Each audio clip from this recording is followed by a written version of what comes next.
All right, let's dive into one of the biggest dramas right now. We're breaking down the absolutely explosive first few episodes of Meri Zindagi Hai Tu. So, think about it. What happens when a simple late-night car crash sparks a war between two total strangers? I mean, right? But trust me, this story takes that idea and just runs with it to a whole new level. We're talking about one tiny accident that kicks off a chain reaction. And nobody could have seen what was coming next. Yeah, this goes way beyond a simple fender bender. It spirals into obsession, some serious revenge, and even a bit of class warfare. And it all leads to this one huge promise that could honestly change everything. So let's get into it and break down the chaotic beginning of this incredible drama. Okay, first up, two worlds, one crash. You know, to really get why this whole thing exploded, you gotta understand the fuel that was just waiting for a spark. And that fuel? It's our two main characters, who are from, completely different universes. So, on one hand, you've got Ayra. She's a super dedicated medical student, comes from this really loving, stable, middle-class family. And then you've got Kamyar. He is the textbook definition of a spoiled rich kid. His family's got money and power, but they are just completely broken. For him, life is just one big party with zero responsibility. The only person he seems to actually care about? His grandmother. And this is where their worlds literally collide. Ayra's driving home, she's completely exhausted from studying, and she just nods off for a second, bumps right into Kamyar's car. He and his buddy are coming from a party, and they immediately get super aggressive. Ayra's brother Nadir tries to step in and defend her, and boom, he gets knocked out cold. Just like that, a minor accident turns violent, and Ayra's left rushing her unconscious brother to the hospital. What a mess. So yeah, that crash? That was just the spark. What comes next is a full-blown cycle of chaos. We're talking all-out war here, and it's all fueled by pride and a serious need for payback. And this quote from Ayra really tells you everything you need to know about her. If someone does wrong, their misunderstanding should be corrected immediately. She's not the type of person to just let something go. Nope, she believes in immediate consequences, and she decides Kamyar needs a lesson, right now. And that one decision, it kicks off this entire revenge spiral. So what does Ayra do? She gets her payback. She finds his super expensive limited edition car and deflates the tires. A little petty, maybe, but you kind of get it, right? But Kamyar's response is completely off the rails. He finds her family's brand new car, the one her dad just bought, and sets it on fire, burned it to a crisp. I mean, think about that escalation. We went from flat tires to arson in a day. This is way past a simple feud now. And this is where things get really dark. The conflict is no longer about tit-for-tat revenge. Kamyar crosses every single line, and it becomes this dangerous, one-sided obsession. He's not just angry anymore, he's completely fixated on her. I mean, he literally starts stalking her. He shows up at her university just to try and intimidate her. He parks his car outside her house and just sits there, all night long, just watching. He even goes after her brother again, trying to start another fight. It's not just a little much, it's a really clear and frankly terrifying pattern of harassment. And it all comes to a head when his family can't find him one night. Why? Well, because he's been parked outside Ayra's house, of course. But his super powerful father, he just assumes the worst. He picks up the phone, calls in some favors, and gets Ayra and her entire family dragged down to the police station for questioning. Can you believe that? And during that whole police station mess, his father says this one thing that just reveals everything. She's an ordinary girl. That's it. To him, Ayra isn't even a person with a family or a life. She's just an inconvenience, an ordinary girl you can just brush aside. And that whole attitude, the idea that their money and power can make any problem disappear, that's what fuels Kamyar's behavior. It turns this personal fight into a raw battle of class. Okay, so just when you're thinking Kamyar is a total lost cause, the story throws us a curveball.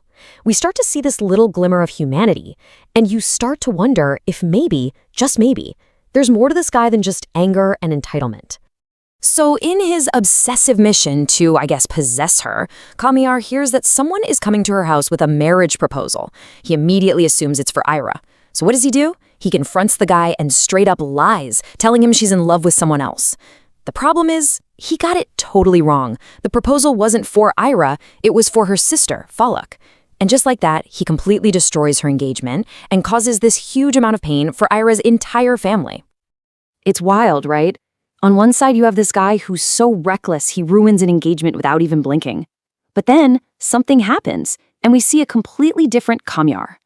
His grandmother, the one person he's close to, collapses, and he just panics. He's not arrogant, he's not aggressive, he's terrified. He's desperate.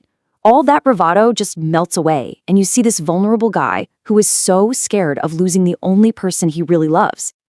And then, in this crazy twist of fate, who happens to be the doctor on duty when they rush her to the emergency room? You guessed it, Ayra.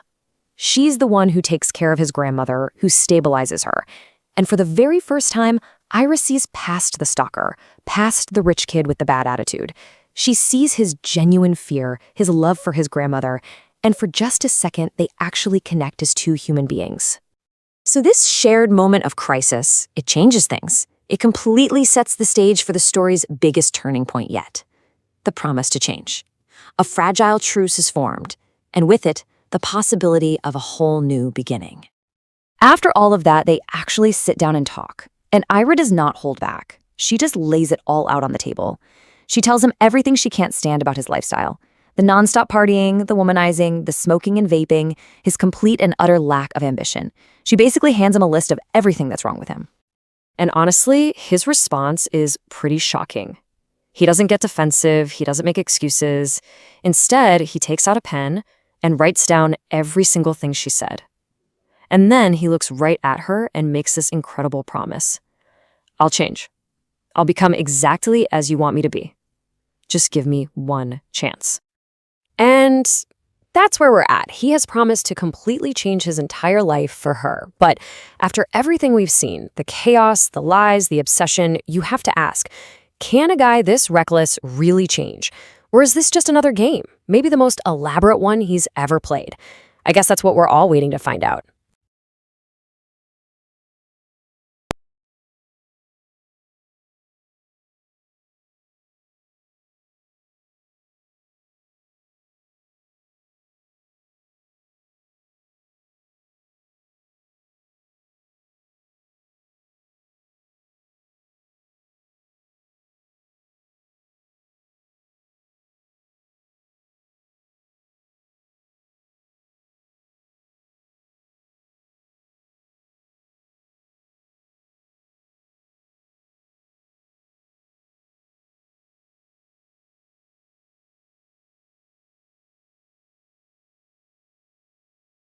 Welcome back to the Deep Dive.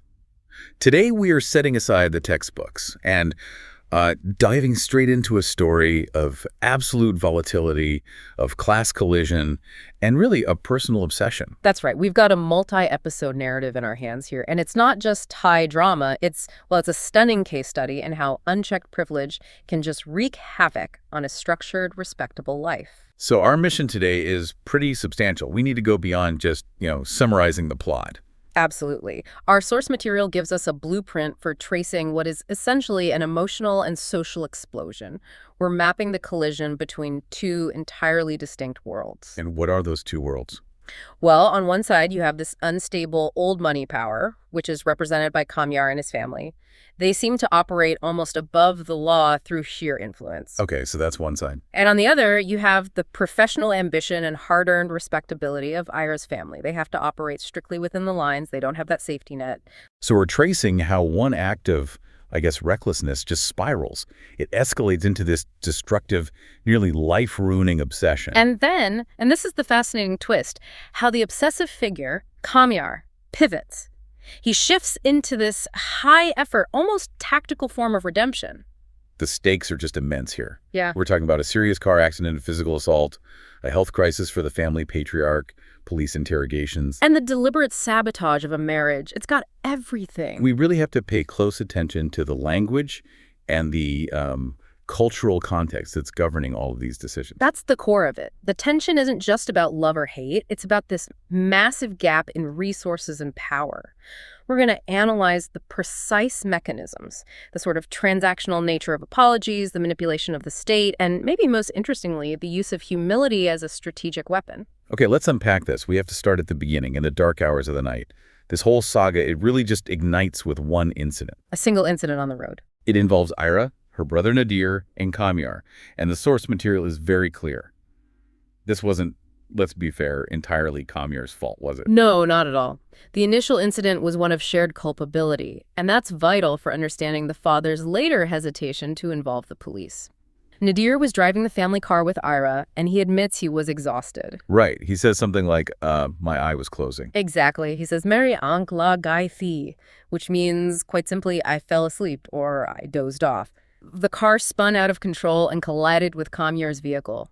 It was an accident, born of fatigue. A simple, if dangerous, mistake. But Kamyar's reaction, it immediately turns an accident into a violent assault. Yeah. He isn't reacting to the damage to his car, is he? Not at all. He's reacting to the personal affront. His response is utterly disproportionate, it's immediate, and it's terrifyingly violent. Instead of handling it like a civil matter exchanging insurance, whatever, Kamyar just attacks Nadir. And the source material is pretty graphic about this. It is. It emphasizes he beat Nadir, bahut sorse maratha, which translates to he hit him very, very hard. So hard that Nadir was rendered unconscious and actually needed to be hospitalized. Oh. This is our first stark demonstration that Kamyar's privilege translates into a complete disregard for physical boundaries and, frankly, the law. And this is what brings us to Ayra's immediate confrontation. She doesn't back down. She doesn't flinch. Not for a second. She doesn't just call him an idiot or blind for his driving. She goes straight for the jugular. She criticizes his entire existence, yelling about him wasting his father's money. And that's not just anger. It's a class-based condemnation. Okay. It's the perfect ignition point for this whole conflict. Ayra is the absolute antithesis of Kamyar's spoiled world. So she's condemning the entitlement that lets him treat people as, what, disposable? And property as replaceable. Precisely. Her critique is deeply rooted in the morality of hard work versus inherited wealth.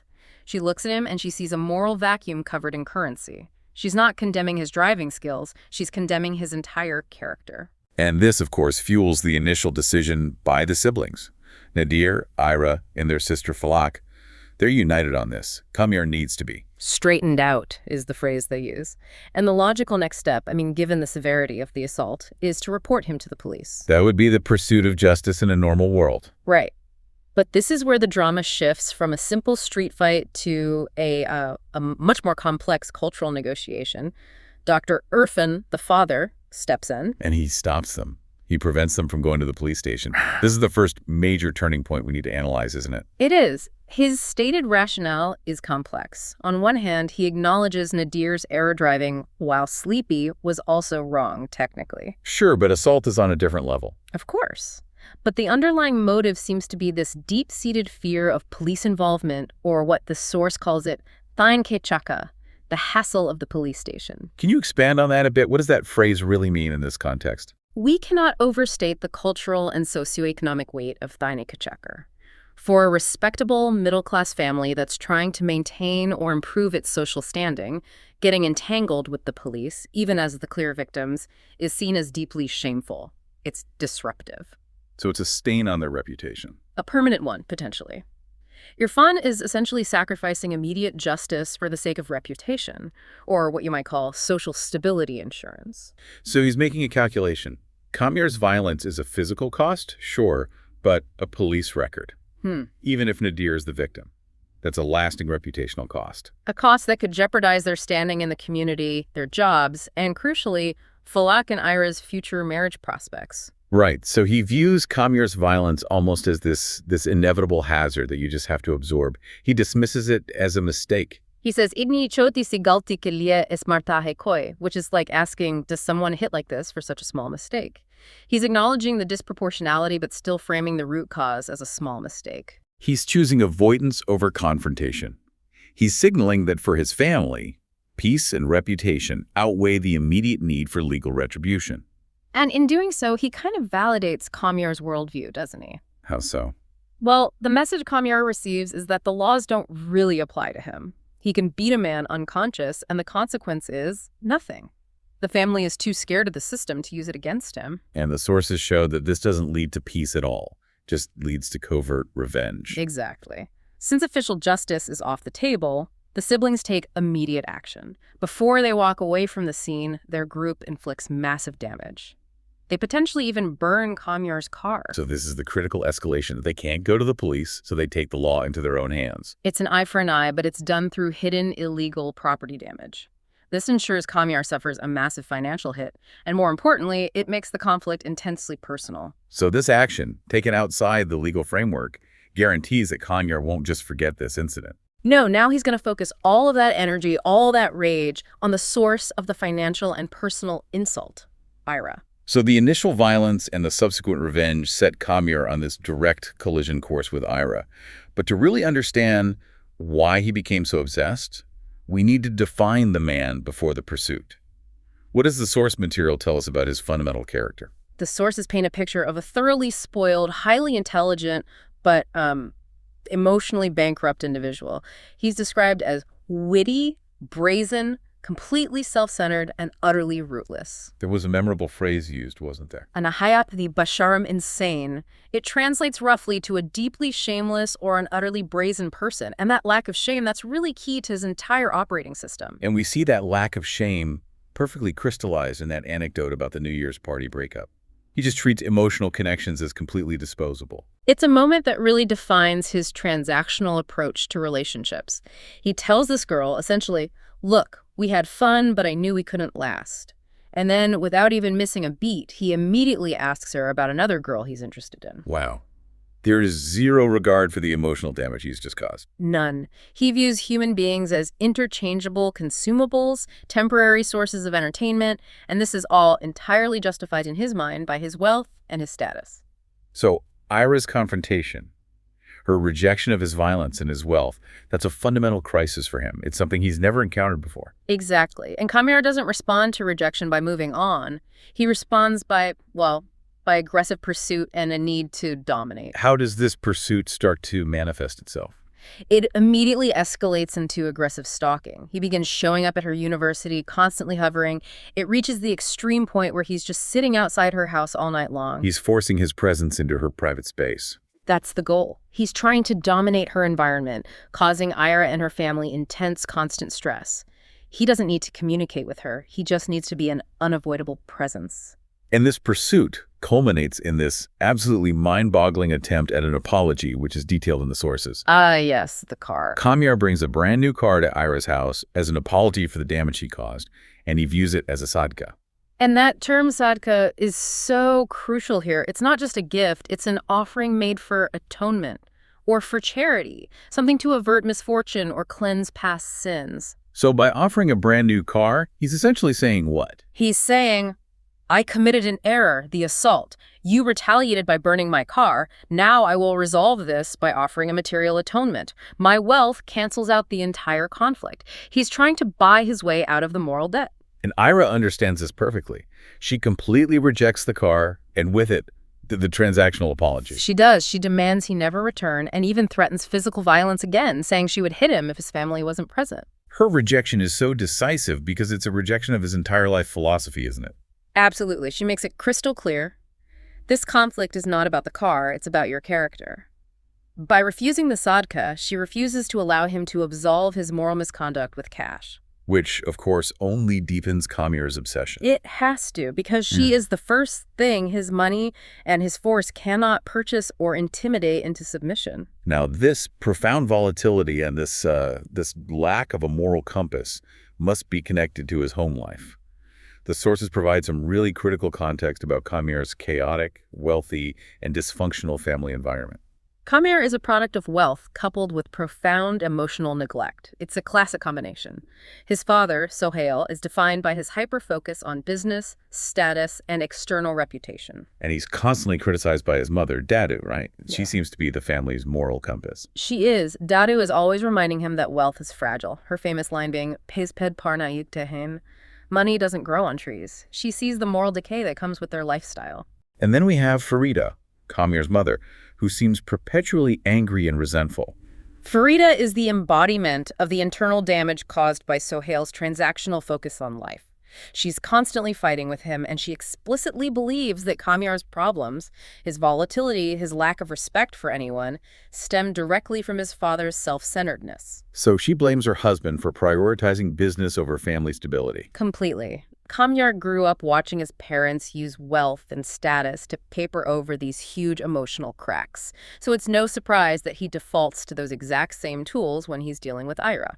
So when Ayra rejects both his currency, the car, and his force, the beating, his only remaining option, at least subconsciously, is to force himself into her life by completely disrupting the stability she and her family value so highly. It's the only way he knows how to engage. He can't charm her, he can't buy her, so he must become this inescapable damaging force that guarantees she has to interact with him, if only to stop the pain he's causing. This escalating conflict then moves beyond just emotional stress. It starts to cause real physical and systemic damage to Ayra's family. It does. And the first real sign of the toll this whole drama is taking is Dr. Irfan's health scare. Right. This is where the price of that social stability insurance you mentioned becomes painfully clear. Dr. Irfan, the respectable, professional father, he collapses. He's rushed to the hospital with chest pain and severe anxiety. And the diagnosis. The source material confirms it. His angiography results are actually excellent, so no angioplasty is needed.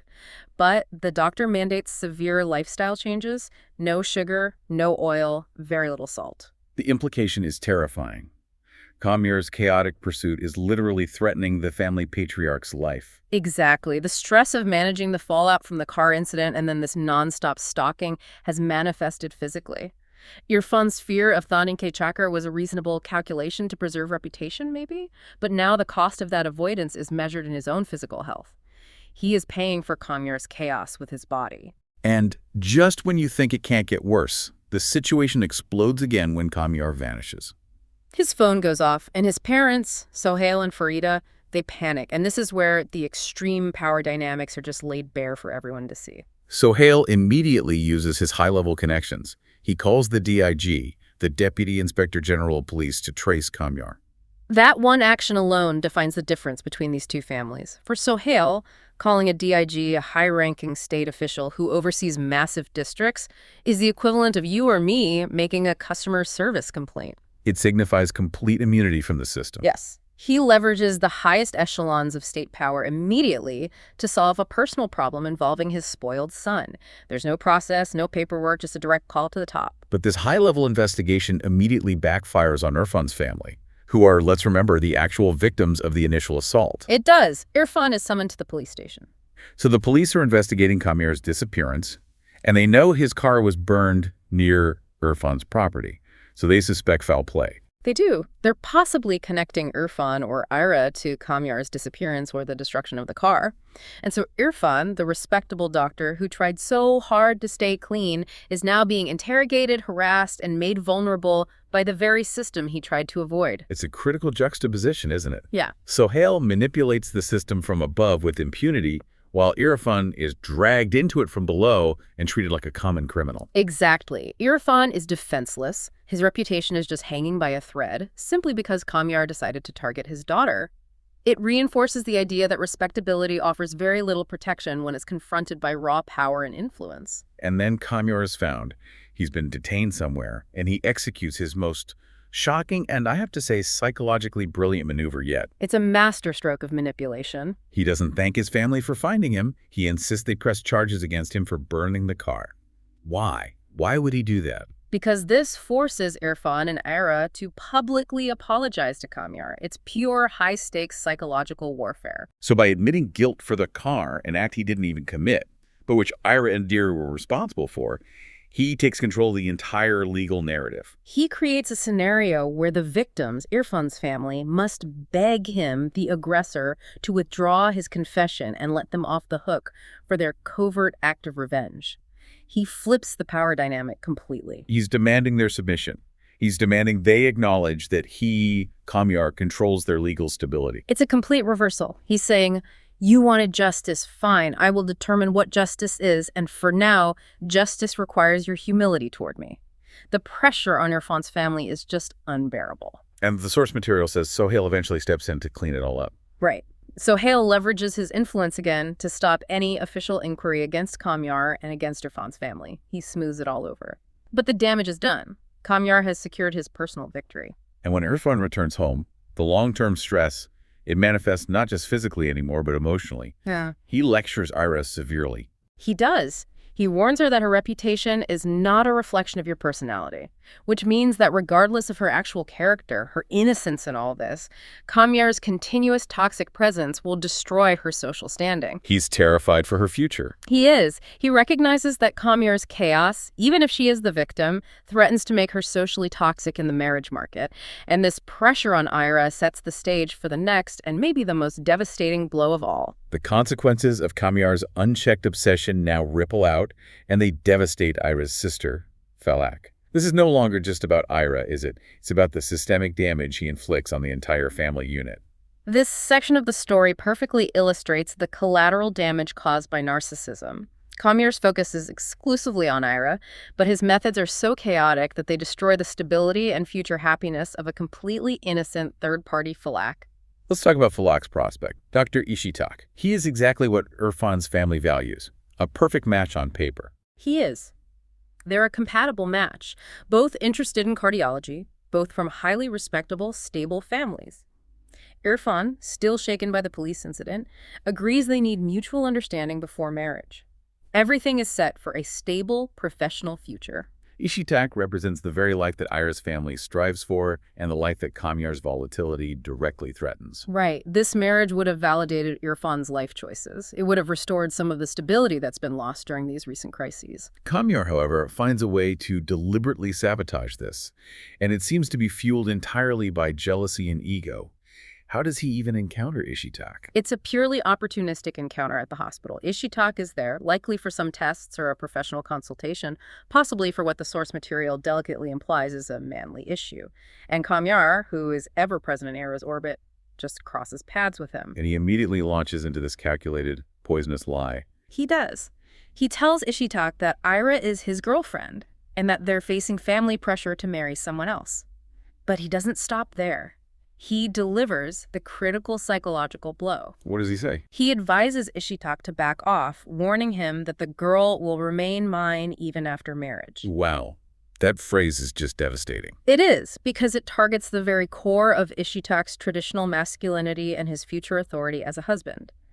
Kamyar is injecting poison into the very foundation of the proposed marriage. So he's suggesting that even if Ishitak marries Falak, he will be living under the shadow of Kamyar's possession.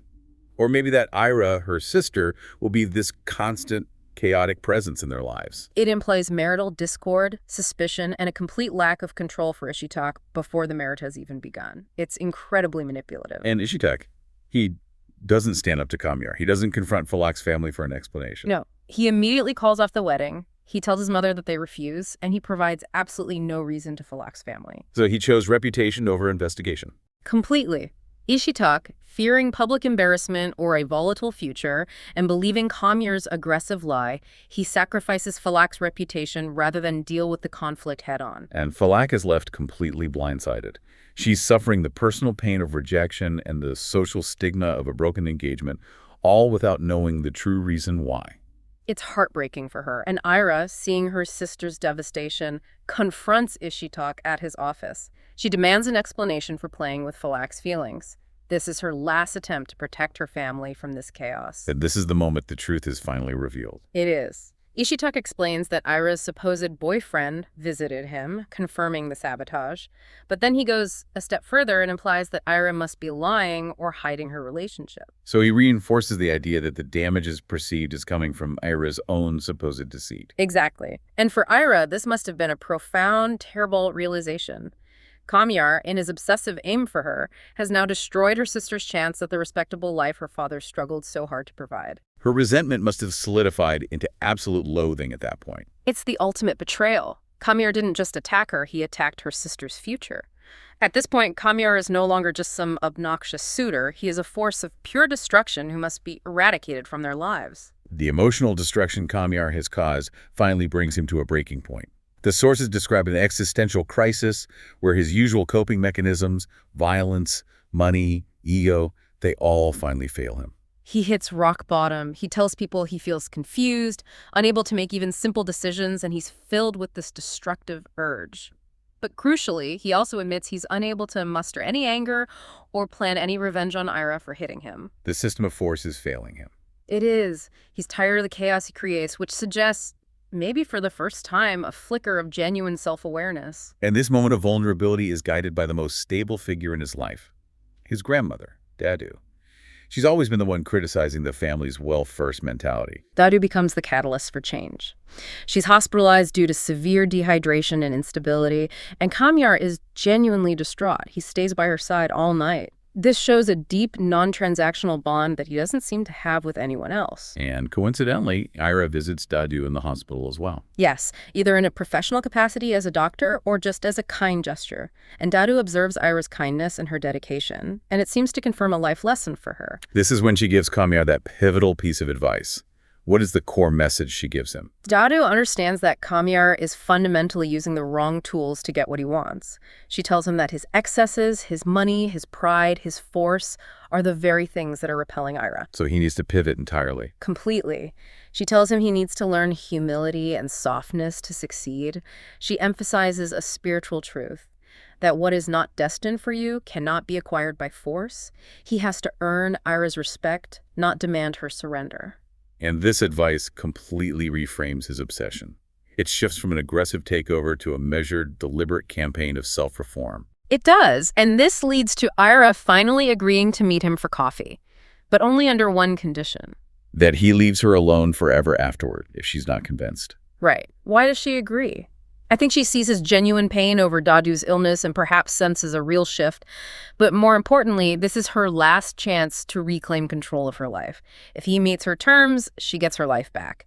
If he fails, well, she knows he won't be easily thwarted. He steps into this meeting not with demands, but with a genuine curiosity about his own flaws. He asks Ayra directly, "What do you dislike about me?" And that's a massive step away from the defensive, entitled Kamyar we've known. It is the ultimate act of accountability. He is asking the person he damaged the most to provide him with a blueprint for a new identity. He wants a curriculum for change. And Ayra delivers it without any sugarcoating. And what a list it is. It goes far beyond just superficial habits. It targets the fundamental rot in his personality and his lifestyle. She provides a detailed, comprehensive diagnosis of his toxic life. Party karna, rat baharina, which means staying out all night, awaragardi, or vagabonding, random ladkion kisath firna, which is hanging out with random girls, vape karna, cigarette pina. But she goes deeper than that. She attacks his core utility as a person. She does. Koi career nahi, no career. Ambitious nahi ho, you're not ambitious. And maybe most importantly, his failure to take any relationships, even with his own family, seriously. This is a demand for a complete overhaul. Quit the chaos, get some ambition, and fix your family structure. And Kamyar accepts it all. He agrees to change everything on the list. He asks for one last chance, and he promises that if he fails, he will vanish forever. And Ayra tentatively agrees to these terms. She does. And in doing so, she turns their conflict into a kind of supervised test of his commitment. This transition is fascinating because his obsession hasn't lessened at all. It has merely shifted from physical force and material corruption to this highly structured, high-effort campaign of self-mastery and strategic repair. The aggressive Kamyar has become the tactical Kamyar. So Kamyar doesn't start by improving himself internally, does he? He starts by immediately repairing the external damage he caused, using his network for good for the first time. He begins with Dr. Irfan. It's a very strategic move. He needs to secure favor with the man whose health and reputation he nearly destroyed.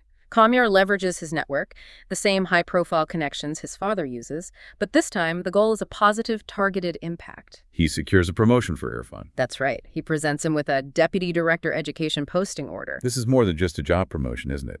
It's a restoration of status, of respect, and implicitly it's a form of health security for a man who collapsed from stress. It's a powerful acknowledgement of the debt he owes. He's demonstrating that his power can be a tool for good, not just a weapon for his own personal gain.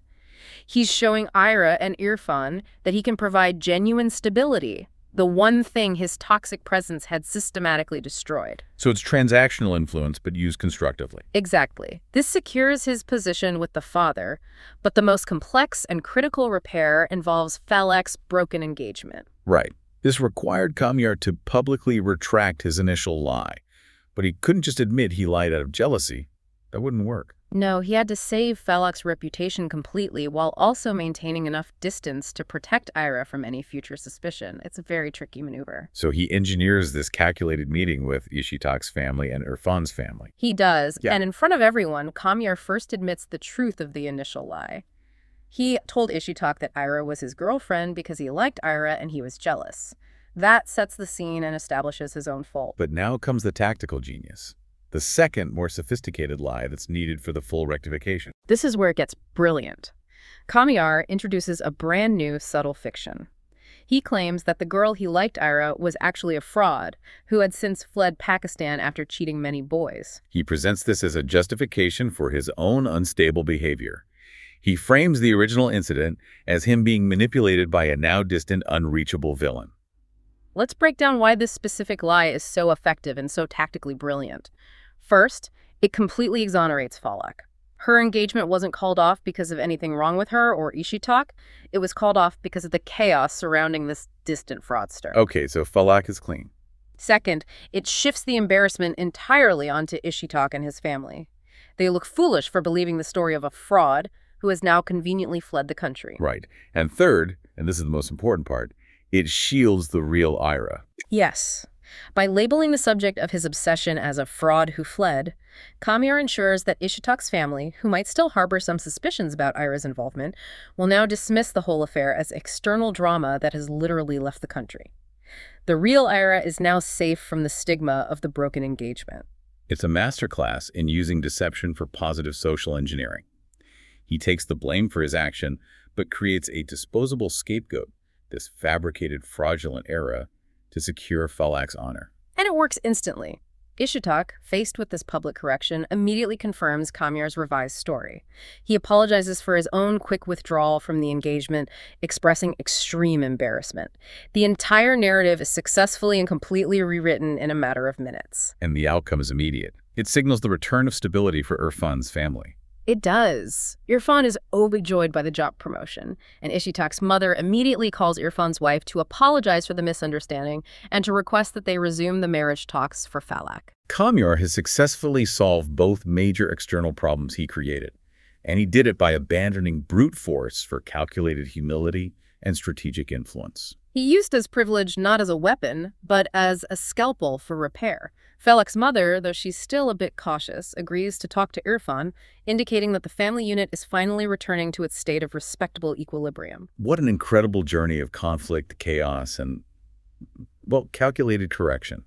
We've traced this story from shared vehicular damage and physical violence, through health crises and police interference, to a calculated sabotage that destroyed an engagement. And finally, a high-effort attempt at redemption based entirely on a list of flaws provided by the girl he was obsessing over. The source material provides a deeply insightful look at the chaotic intersection of unchecked entitled privilege and the emotional and social stability required by the striving middle class. Kamyar's initial methods, force and money, only led to physical harm, reputational damage, and a life-threatening crisis for Irfan. They were a total failure. And the key takeaway here really lies in that shift in methodology, doesn't it? Absolutely. Kamyar only found success in achieving his ultimate goal, which was to stay in Ayra's orbit, when he completely abandoned force.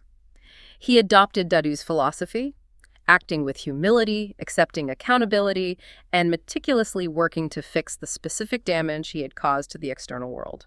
He demonstrated that he could use his power responsibly for the benefit of those he harmed, not just for his own pleasure. And he accepted a massive, comprehensive list of reforms, giving up his party life, his bad habits, his rootlessness, all to earn one last chance with Ayra. And this raises a profound question that builds on this entire deep dive, something for you, the listener, to mull over. Kamyar's transformation was immense. It required him to overhaul his career ambition, his personal morality, his social conduct. Given the deep roots and the sheer volatility of his past behavior, is this massive act of self-improvement and relationship repair a genuine, permanent change in his core nature? Or is this just the next, more elaborate and sophisticated manifestation of his original obsession? Is this a new tactic designed purely to secure total complex control over Ayra's life? Is this love, or is it merely obsession wearing the mask of humility?